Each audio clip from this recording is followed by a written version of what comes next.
Break के बाद एक बार फिर आपका स्वागत है। आप देख रहे हैं खास खबर। बात कर रहे हैं अशोक गहलोत के सीधे सीधे वसुंधरा सरकार पे आरोप और बचाव में राजेंद्र राठौड़ उतरे। उन्होंने सरकार को पूरी तरह से बचाया है और अशोक गहलोत पे वापस निशाना साधा है। चलिए श्याम जी, आपके पास आना चाहूंगा कि एक दूसरे को आपने सुना, अर्चना जी को सुना, मदन जी को भी सुना। अपनी पार्टी से ज्यादा दूसरे की पार्टी की फिक्र भी है और उसकी डेप्थ की जानकारी भी है। यह लेकिन सवाल यह है कि बात साजिश की मदन राठौड़ जी ने भी की है। चलिए बाई इलेक्शन में अगर साजिश के जरिए अगर कांग्रेस जीत गई है तो ये तो रणबेरी है और ऐलान जंग जब होगी तो सब कुछ जायज है, चाहे साजिश रचिए, साम दाम दंड भेद, चुनाव जीतने का एक जो कहें कि एजेंडा रह गया है। तो इसमें कैसे बच सकती है बीजेपी अब? देखिए योगेंद्र जी, मदन जी उप सचेतक हैं पार्टी के, भाजपा के विधायकों को संभाल के रखने का काम इनका है, लेकिन इनके प्रदेश अध्यक्ष इनके काबू में नहीं रहे। इसी का परिणाम है कि चले गए निकल के छटके। अभी बार बार कह रहे हैं उपचुनाव में आप कैसे किस तरह से हारे, उसी का परिणाम है कि आपको एक को इस्तीफा देना पड़ा, दूसरे को क्या देना पड़ेगा, नहीं देना पड़ेगा। वो सब पर्दे के पीछे सारी बातें हो रही है। कर्नाटक के चुनाव के बाद क्या स्थिति बनेगी? आप जो मुख्यमंत्री अपने राष्ट्रीय अध्यक्ष और प्रधानमंत्री से अपने प्रदेश का अध्यक्ष चॉइस का नहीं ला सकेगा तो उन मिशन 180 कैसे पूरा करेगा? और उसको फिर कहा जा रहा है कि हम जो कह रहे हैं वो करो। आप जातिवाद की बात तो आपके आ रही है, आप कहते 36 कौम की पार्टी है बीजेपी, लेकिन आप कह रहे हो कि अगर राजपूत अगर अध्यक्ष बना दोगे तो जाट और ब्राह्मण नाराज हो जाएगा। उसका प्रचार प्रसार कराया गया, कोशिश की गई। अब दिल्ली तक आप खुद जाकर के कह के आए, पार्टी अध्यक्ष से मिलकर आए।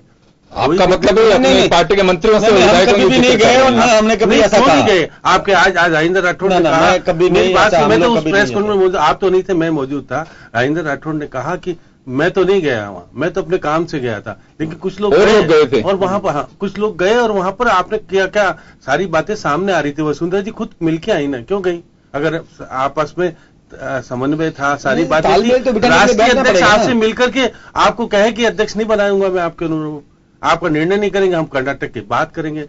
चुनाव आपको लड़ना है 2018 में चुनाव तक इस पे निर्णय नहीं होता है तो इनकी बात सही मतलब स्थिति निर्णय होना है तो 1-2 दिन में करो। फिर निर्णय नहीं हुआ और आपके अनुरूप आप बार बार कहते रहे और आज भी मुख्यमंत्री जी गई हैं। आप वैसे कहने को तो गई है 2 अक्टूबर वाले 2 अक्टूबर राष्ट्रपति जी के बुलावे पर गई, लेकिन हो सकता हो कि वहां पर प्रधानमंत्री जी मिलेंगे, कुछ हो पाएगा। प्रधानमंत्री जी से मिलती नहीं है, राष्ट्रीय अध्यक्ष से बात होती है, होता नहीं है। आप मदन जी आप भी जानते हो हमारे प्रदेश को कितना नुकसान हुआ, 10,000 करोड़ रुपया कम मिला हमको। आज आर्थिक स्थिति कितनी कमजोर है आपको पता है ना, आप तो अंदर बैठे।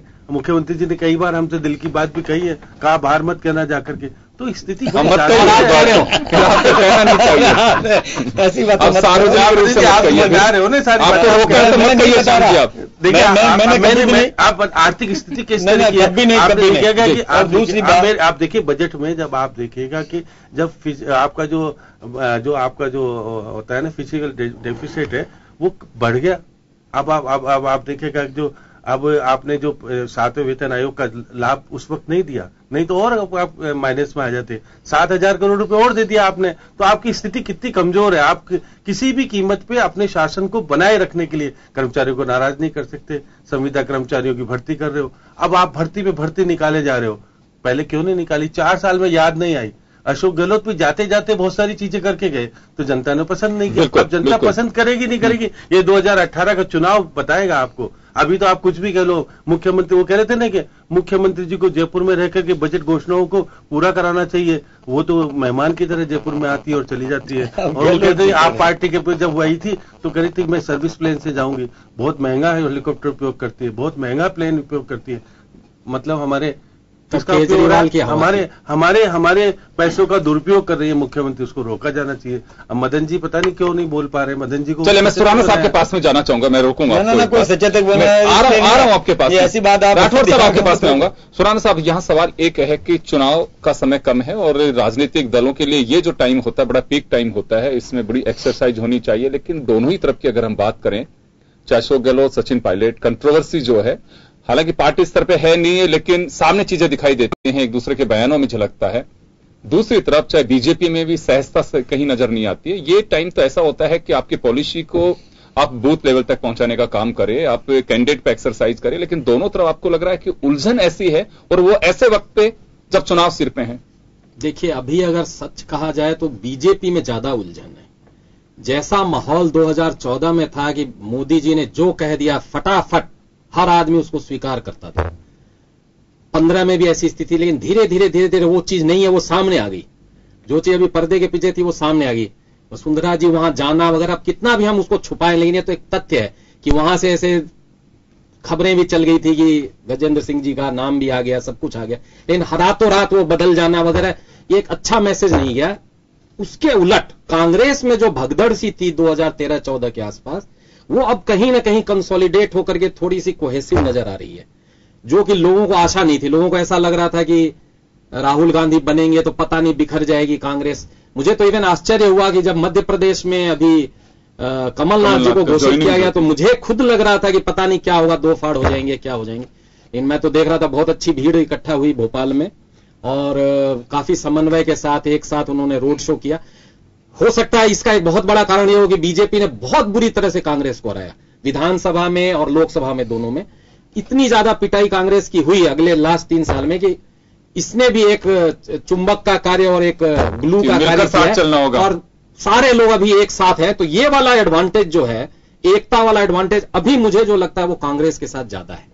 और बीजेपी कहीं ना कहीं, जैसे आप यशवंत सिन्हा का उदाहरण ले लो, शौरी जी का उदाहरण ले लो, शत्रुघ्न सिन्हा का उदाहरण ले लो, कहीं ना कहीं है ना, इनके खुद के लोग ही 5-5 एमपीज ने रिजाइन कर दिया है। बड़ी बात होती है, सत्तारूढ़ पार्टी के एमपी का रिजाइन कर देना बड़ी बात होती है।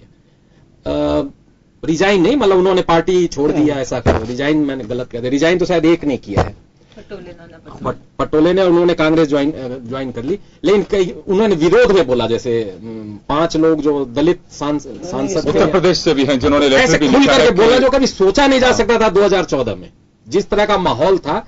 तो कहीं ना कहीं एडवांटेज बीजेपी लूज करी है। जल्दी उन्हें कुछ ना कुछ करना चाहिए जिससे वापस कोहेसिवनेस बने, इंक्लूसिव पॉलिटिक्स हो। कहीं ना कहीं यहाँ एक छत्र राज वाली स्थिति बन रही है। एक छोटा सा सवाल हो रहा है, इसमें एक बात इनसे पूछिए कि हमारे यहाँ पर आंतरिक लोकतंत्र है, आंतरिक लोकतंत्र को क्यों नजरअंदाज किया जाना चाहिए? वहां डिक्टेटरशिप है, हमारे यहाँ आंतरिक लोकतंत्र है, हमारे यहाँ बोलने की आजादी है, कोई भी व्यक्ति अपनी बात रख सकता है, तो इसमें कोई दिक्कत की बात नहीं है। आंतरिक लोकतंत्र अच्छी बात है, लेकिन सड़कों पे आ जाए वो भी तो अच्छी बात नहीं है। सड़कों पे तो देखिए, कई बार हमने कभी भी गजेंद्र सिंह जी का विरोध नहीं किया, कभी भी किसी का कोई विरोध नहीं किया। कपोल कल्पित बात है, आप नहीं, कोई भी नहीं कर रहा। देखिए कपोल कल्पित बात है, ये केवल काल्पनिक तौर पे काल्पनिक अर्जुन, ये सारी चर्चा होती है। अभी चर्चा करवा रहे हो, ऐसी चर्चा करके आप अपनी पार्टी को अंदर से तोड़ने का प्रयास नहीं तोड़ेगा। हमारी पार्टी क्या है, क्या रही है दिल्ली में, अभी तो बता दो। आंतरिक लोग देखिए, हमारे सामूहिक निर्णय, ये नहीं होता, सामूहिक निर्णय सब बैठ करके फैसला करते हैं, के अंदर होकर के भी बाहर नहीं आया, बाहर तो काल्पनिक लटकता था, ये सारी कल्पना बीच में आ रही है। नहीं, ये सब समन्वय अपेक्ष का मुद्दा है, वही के साथ ये भी निपट जाएगा। मेरा एक छोटा सा सवाल है राठौड़ साहब आपसे, अशोक गहलोत साहब ने जो कुछ किया, अभी हम जिक्र भी कर रहे थे और ये दिखता भी है, उससे आप लोगों ने भी कोई सबक नहीं लिया। मेरा सवाल ये इस मायने में है कि आप रिक्रूटमेंट्स आप देखे, आरपीएससी की वैकेंसी जो निकल रही हैं, दूसरे डिपार्टमेंट्स की निकल रही, अचानक बाढ़ सी आ गई। आप लोग लगातार दावे करते रहे कि 13,40,000 लोगों को हमने रोजगार दे दिया है। अभी आप जुलाई तक का आपने समय भी मुकर्रर किया है कि इसकी सारी औपचारिकताएं पूरी करके और एग्जाम आप लोग कंडक्ट करा लेंगे। यहां एक सवाल है मेरा आपसे कि आखिर में आप लोग कहते थे कि रेवड़ियां बांटी जा रही हैं, खैरात बांटी जा रही है, आप लोग क्या कर रहे हैं इसमें? देखिए, हमने कोई रेवड़ियां खैरात की बात नहीं है। हमने जो मेडिकल कॉलेजेस दिए बन करके तैयार हो गए, एमसीआई ने इंस्पेक्शन करके और उनको अनुमति तक दे दी, मेडिकल कॉलेज चालू हो गए, न्यू डॉक्टर्स की नियुक्तियां हो गई। हमने जो स्कूल्स क्रमोन्नत किए थे, सारी स्कूल्स चालू हो गई, सारी स्कूल्स चल रही है। हमने जो भी कहा कॉलेज किए सर, मेडिकल कॉलेज की तो फ्राइडे को परमिशन मिली है, फ्राइडे को परमिशन मिली है। परमिशन ऐसे नहीं मिलती है, इसी शुक्रवार नहीं, परमिशन ऐसे नहीं मिलती है। परमिशन तब मिलती है जहाँ सारा उपकरण आप लगा दो, सारी तो कहाँ है उपकरण? हाँ, लग गए, अरे लग गए। आप आइए ना, मैं दिखाता हूँ आपको। मेरे पाली में medical college complete 80 doctor 82 doctor नियुक्त हो गए। क्या बात करते हो? हाँ, चैनल पे कह रहा हूँ, चैनल पर आप आइए ना, मैं दिखाता हूँ आपको, चैनल पे कह रहा हूँ, आप आइए हमारे यहाँ पर। चलिए भर्तियों की बात बताइए मुझे। भर्तियों की बात, 1.5 लाख हमने सरकारी नौकरियां दे दी और 1,60,000 करीब जो पाइपलाइन के अंदर है, और 12,36,000 जो है वो हमने प्लेसमेंट किया, स्किल डेवलपमेंट के माध्यम से प्रशिक्षण दिया। प्लेसमेंट मैं आपको जानता हूँ, बोल चुके हैं मेरी बात। प्लेसमेंट 6 लाख उसके बाद तो अभी 2 महीने निकल गए। अरे अब हमने कार्यक्रम आयोजित किए हमने। आपके विधानसभा में गृह मंत्री जी ने जो जवाब दिया था, मैं उसकी बात कह रहा हूँ। उन्होंने कहा कि हमने 6 लाख तो 2 महीने में 6 लाख नहीं प्रशिक्षण दिया है और 6 लाख को हमने उसमें से एम्प्लॉय किया है, ये कहा है ना। मेरा सवाल इस तरह से, मेरा सवाल सिर्फ इस नाते है कि अशोक गहलोत ने जो सवाल खड़ा किया ना, नौकरियों की बात की जा रही है। मैं पहले शर्मा जी का, श्याम जी का जवाब दूं। देखिए, प्लेसमेंट 2 प्रकार का होता है। एक तो होता है कि किसी कंपनी में उसका नौकरी लग जाए। सुनिए, नहीं ऐसा नहीं है। मिस्त्री बनाए, जो मिस्त्री काम पे लग गए, कोई आदमी जैसे मोटरसाइकिल तैयार करता है, ऐसे लोग काम पर लग गए। कोई गार्ड हमने बनाया तो गार्ड कहीं नियुक्त हो गया, तो ये अलग प्रकार की नियुक्ति होती है। मैंने दोनों को जोड़ करके आपको बताया है, दोनों प्रकार की। एक तो ये होता है कि मेला लगाया, रोजगार मेला लगाया, उसके अंदर आए और वो कंपनी लेकर के चले जाती है, जैसे श्री सीमेंट ले गया, पीजी फॉल्ट ले गया, ऐसे कंपनियां लेकर के जाती है, तो वो प्लेसमेंट हुआ। लेकिन जो स्वयं अपना रोजगार प्राप्त करता है, निवार बनाता है, गमले बनाता है, पकौड़ा बनाता है, हाँ बुनता है कपड़ा, कोई ऐसे तैयार करता है, तो ये रोजगार हुआ हमने। और मैं बताऊं आपको 50,000 नहीं, मुद्रा योजना के माध्यम से। अरे आप मुद्रा योजना 5 लाख लोगों को मुद्रा 5.5 लाख लोगों को मुद्रा योजना में, हाँ मैं यही तो बात आपको बता रहा हूँ। तो वो जो मुद्रा योजना के माध्यम से जो लगे देते हो, मेरी बात सुनिए, रोजगार नहीं होता, वो रोजगार है, वो रोजगार है। आप 50,000 लिया, उसने किराने की दुकान लगा दी, तो क्या गलत काम कर दिया? किसी ने आज 5 लाख रुपए लिया, निवार बनाने का कारखाना लगा दिया, क्या गलत काम? नहीं है। अर्चना जी, मेरा सिर्फ एक सवाल आपसे। अर्चना जी, इन्हीं से आप लीजिएगा, उसमें आप मुख्य सचेतक के जिम्मेदार व्यक्ति हैं। आप जो भी बात कहें ना, उसको ऐसे फौरी तौर पर मत कहिए। आपको मैं एक राय देती हूँ, आपकी क्रेडिबिलिटी सरकार की तब होगी, और श्वेत पत्र जारी कर दीजिए। आप हमारे उस ब्लैक पेपर का खंडन कर दीजिए सार्वजनिक रूप से। हम मान लेंगे टीवी डिबेट्स में आप ऐसे को इतने प्लेसमेंट कर दिया, आपकी तो एक देता नहीं दिल्ली से आपके सवाल का जवाब दे रहा हूँ, नौकरियां देने का आपके सवाल का जवाब अपने आप मिल जाएगा कि राजस्थान की विभिन्न बैंकों ने, एक मिनट सुनिए आप, राजस्थान की विभिन्न बैंकों ने मुद्रा योजना के माध्यम से कितने लोगों को ऋण उपलब्ध कराया, बस ये आप समझ लीजिए। ये जवाब आपको अपने आप मिल जाएगा, जिसने मुद्रा योजना के माध्यम से, मुद्रा योजना से किसी को नहीं, मुद्रा योजना से। चलो मेरा तो बड़ा सवाल है, इसको बिगाड़िए मत। अर्चना जी, मुद्रा योजना के माध्यम से, अर्चना जी, मुद्रा योजना किसको मिलती है? मुद्रा योजना का पैसा किसको मिलता है? जो अपने पैरों पर खड़ा हो जाए, कुटीर उद्योग लगा दे। नहीं दे रहे, आप आंकड़ा मंगवा लीजिए। अर्चना जी, आप समझदार हैं, आपको मेरा सवाल है, मेरा सवाल है, राठौड़ साहब, मैंने प्राप्त किया, राठौड़ साहब मेरा छोटा सा सवाल है, मुद्रा राठौड़ साहब मेरा छोटा सा सवाल है। अर्चना जी, एक सवाल है, आप मेरा सवाल सुनिए, आप मेरा सवाल सुनिए, आप मेरे को ध्यान दीजिए, एक सवाल है मेरा। अर्चना जी, देखिए, डिबेट एक बिल्कुल हम एक सवाल निकाल करके लेके आते हैं, लेकिन मैं एक छोटा सा सवाल आपसे करना चाहूंगा कि ये बात सही है कि आपके पास में जो फैक्ट्स आते हैं वो ब्यूरोक्रेसी के माध्यम से आते हैं, विभागों के माध्यम से आते हैं, वहीं से आते हैं, अपने को इंडिविजुअल को आपके रिसोर्स नहीं है, आप डिपेंड ब्यूरोक्रेसी पे, आपके सिस्टम पे, हर सरकारी होती है। मैं छोटा सा सवाल ये कहना चाहूंगा, चाहे मुद्रा योजना की बात कर रहे हैं या आप कह रहे हैं कितने लोगों को हमने रोजगार सृजित करने, इतने लोगों के लिए रोजगार सृजित करने का काम किया है, उनको हमने स्वरोजगार की स्थिति में लाकर के खड़ा कर, ये कहना चाह रहे हैं आप? मैं छोटी सी बात कहना चाहूंगा कि मोदी साहब ने इलेक्ट्रीफाइड करने की बात कही है गांवों की, राजस्थान के लोग निकल के आ रहे हैं, वो कह रहे हैं कि नहीं साहब, खंबे दे के पोल खड़े कर देना, उसको इलेक्ट्रीफाइड नहीं कह सकते। मैं ये नहीं कह रहा, आपकी सरकार, ये परंपरा हमारे बन चुकी है कि हम केवल धरातल पे जाकर फिजिकल वेरिफिकेशन बिना किए हम किसी चीज पे ठप्पा लगा देते हैं कि ये चीज हमने तैयार कर दी है। आप जिस बात की बात कर रहे हैं, अगर कोई आरोप भी लगा रहा है तो आप उसकी सच्चाई तो तह में जाइए कि हम प्रधानमंत्री के मुंह से ये बात कहलवाने जा रहे हैं, कम से कम उसकी डेप्थ में तो जाके देखें कि वहां स्थिति क्या है। अब इसमें 2 बातें हैं जी। एक बात तो ये कि क्या ये कंडेम करने लायक नहीं है कि आज भी इतने गांव, यानी तक ये मैं सहमत हूं, बाद में अगर हम इसमें निंदा करनी चाहिए। दूसरी बात यह है कि हमने प्रयास किया और इतने प्रयास किए कि 22,000 गांव जो अंधेरे में डूबे हुए थे उनको हमने यदि इलेक्ट्रीफाई किया, वहां 18,452 के लिए कहा था प्रधानमंत्री जी ने, उसके बाद में 15 अगस्त 2015 को। हाँ, अभी और कर दिया, मैं यही कह रहा हूँ। हाँ, लगभग पूरे हो गए। मैं एक मिनट सुनिए अर्चना जी, आपका ये स्वभाव बदल गया आजकल, आप बीच में मत बोलिए, आप ऐसा मत करिए। अर्चना जी बहुत इंपॉर्टेंट सवाल है, अर्चना जी मांगूंगा आपके पास एक इंपॉर्टेंट सवाल है, जवाब देने के लिए आप सुनिए तो सही, जवाब सुनिए, मैं आपके पास सुनिए तो सही। पहली बात तो ये कि मैं कांग्रेस की निंदा करता हूं कि इतने गांवों को अंधेरे में रखा इतने वर्षों तक शासन करने के बावजूद। दूसरी बात मैं आपको नहीं, उन्होंने किया। आपके पास आ रहा हूँ, आपके पास आ रहा हूँ, आपके पास आ रहा हूँ।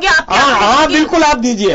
दूसरा, अरे आप ऐसी बात मत करिए, आप बीच में मत बोलिए। हाँ बोलिए बोलिए, सुनिए। दूसरा संयम रखिएगा, अर्चना जी आपके पास आ रहा हूँ, पूर्वक सुन रहा हूँ। अर्चना जी बोलिए, मुझे बोलने तो दीजिए। हाँ बोलिए बोलिए, आप बोलिए। मेरी अर्चना है आपसे, मतलब मुझे आप चलिए चलिए चलिए चलिए चलिए, खुशी की बात है, आप लोग फिक्स नहीं है। हाँ नहीं, मेरी बहन है। हाँ बोलिए बोलिए, इनका बहुत सम्मान चलिए चलिए। मदन जी अपने पास समय का मैं मुद्दे ज्यादा है, ये बात आपको बताना चाहता हूँ कि हमने इलेक्ट्रीफाई किए, अब उस गांव में खंबे खड़े कर दिए, तो क्या आप तार नहीं लगाएंगे?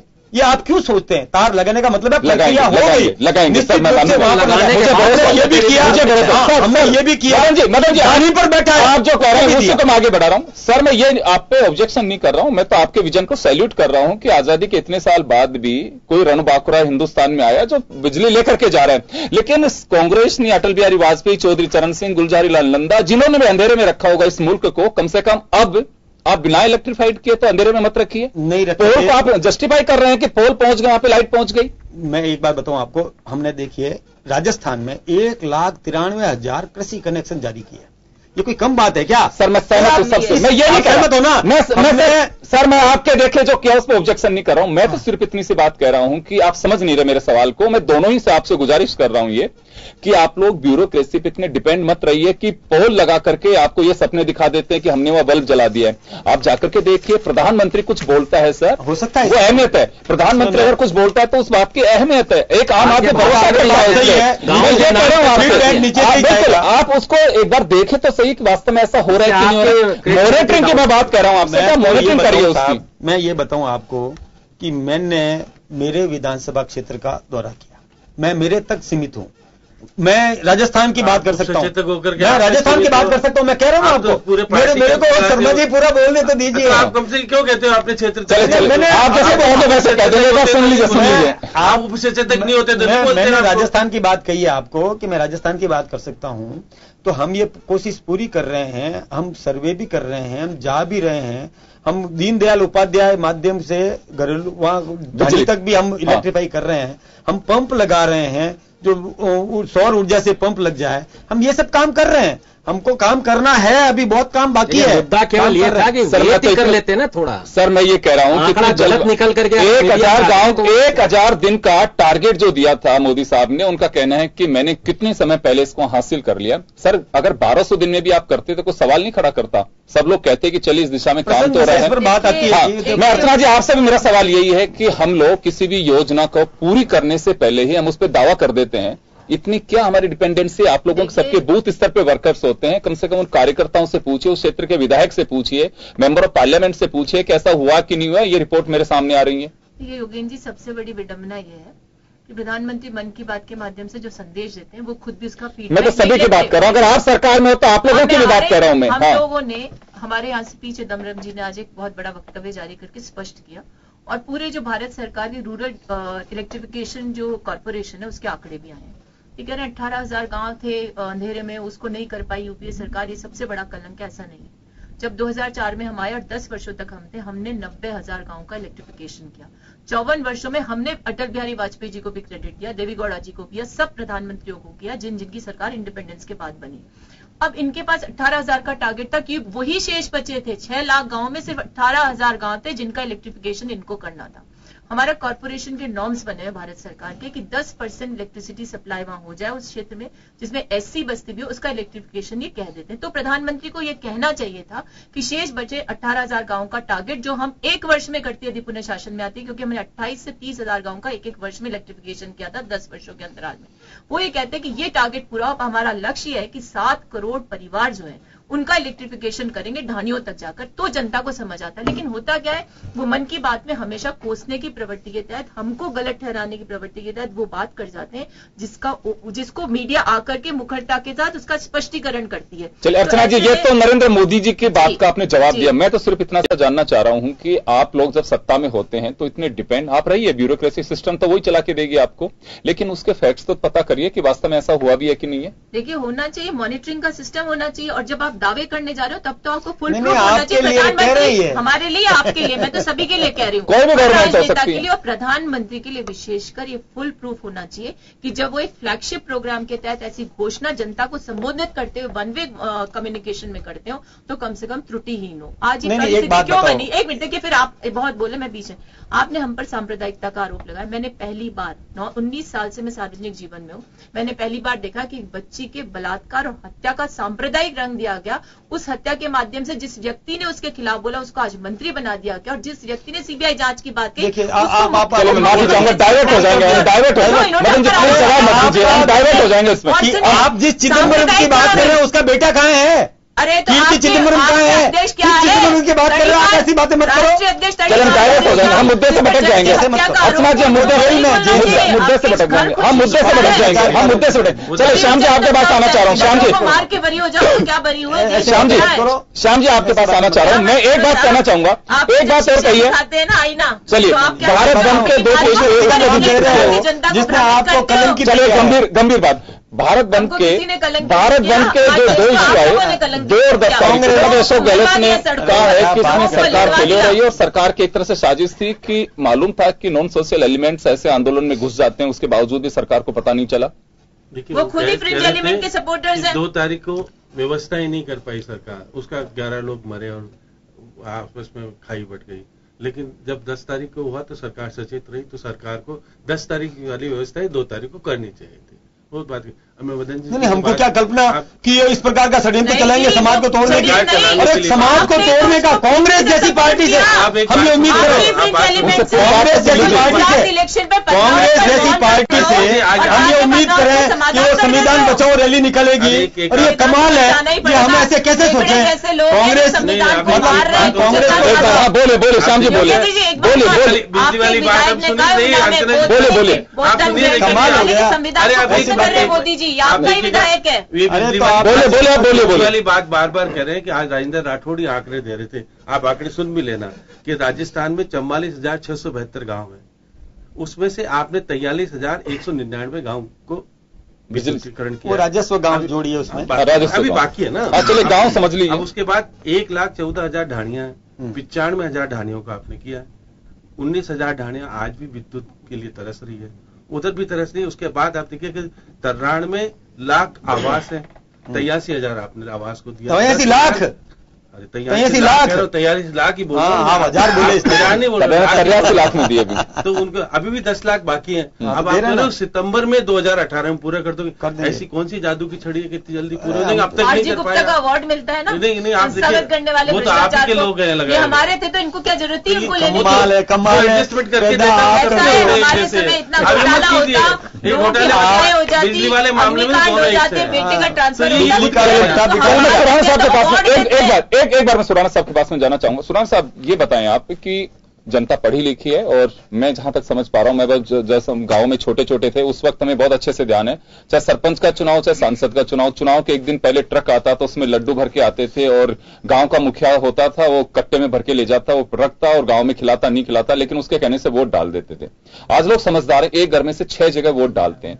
सरकारों के क्या वास्तव में समझ में आनी चाहिए बात है कि मतदाता बहुत समझदार है, बहुत इंटेलिजेंट है, बहुत स्मार्ट है, लास्ट के वक्त में अगर हम जो फैसले लेते हैं बहुत ज्यादा सिरे नहीं चढ़ पाते हैं, क्योंकि कई स्टेट्स में जो सरकारें गई उनका एक बड़ा कारण बना है ये। अभी भी आपको लगता है कि वास्तव में जनता मतदाता स्मार्ट हो रहा है, लेकिन सरकारें उस रूप में स्मार्ट होती नजर नहीं आ रही हैं? बिल्कुल सही कहा आपने। देखिए, आप आजकल जो सोशल मीडिया का जमाना है और जिस तरह से डाटा प्राइसेस कम होते जा रहे हैं और स्मार्टफोन जो गांव गांव में हर एक आदमी के पास आता जा रहा है और इतनी जल्दी चीज वायरल होती है, हालांकि इसके अंदर कई गलत चीजें भी वायरल हो जाती हैं, लेकिन सच्ची चीजें भी वायरल होती है, उसका काउंटर भी आ जाता है, तो एक आदमी के पास दोनों पक्ष सुनने का मौका है।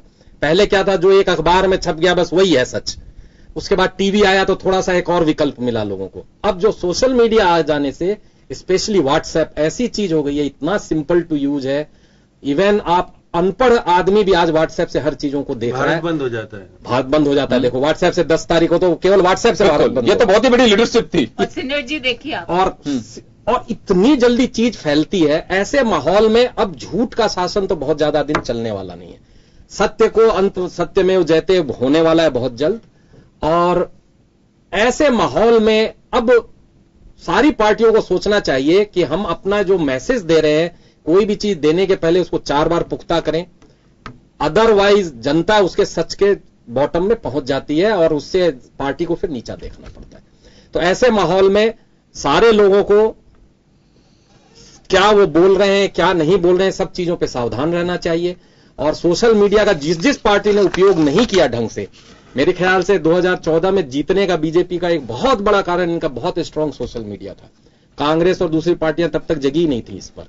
इनके एक एक वीडियो ऐसे चलते थे जिससे कि एकदम एक छवि बन गई। उन्होंने एकदम टेक्नोलॉजी का पूरा बढ़िया बहुत ही अच्छा उपयोग, कमेंट्स भी उसी तरह से, कमेंट्स उस तरह से आते थे। तो एक वन वे आता था और तो इनका तो काउंटर आता ही नहीं था कुछ भी।